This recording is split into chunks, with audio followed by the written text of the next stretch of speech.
राष्ट्रवादीचे नेते सुनील तटकरे, प्रफुल्ल पटेल यांच्यासह राष्ट्रवादी शरदचंद्र पवार पक्षाचे नेते जयंत पाटील यांनी वर्षावर मुख्यमंत्री देवेंद्र फडणवीसांची घेतली भेट।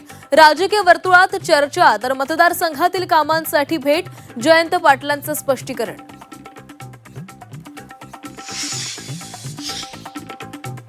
ठाकरेंच्या 6 फुटीर खासदारांनी घेतली अमित शहांची भेट।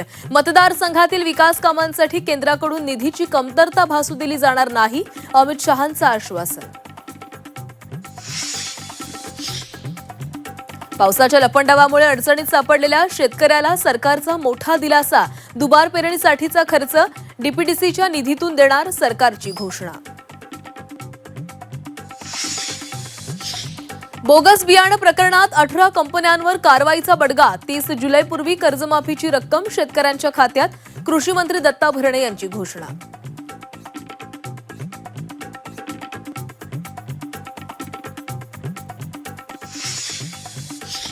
श्रीरामपूर शहरामध्ये आज भव्य निषेध मोर्चा। सर्वपक्षीय नेते, विविध संघटना मोर्चात सहभागी होणार। हॉटेल व्यावसायिकाच्या हत्येच्या निषेधार्थ 3 दिवसांपासून श्रीरामपूर शहर कडकडीत बंद। संत ज्ञानेश्वर माऊलींच्या पालखीचा आज सातारा जिल्ह्यामध्ये प्रवेश। माऊलींच्या पालखी सोहळ्याचा आज पवित्र नीरास्नान। पालखीचा आजचा मुक्काम लोणंदमध्ये।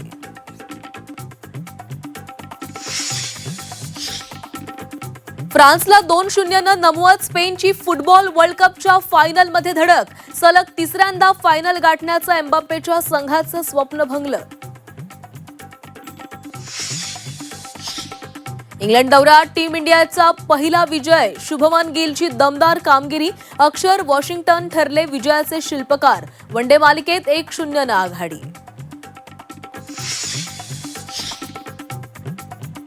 बलुचिस्ताननं स्वतःला घोषित केलं स्वतंत्र देश। 85% भूभागावर ताबा मिळवल्याचा दावा।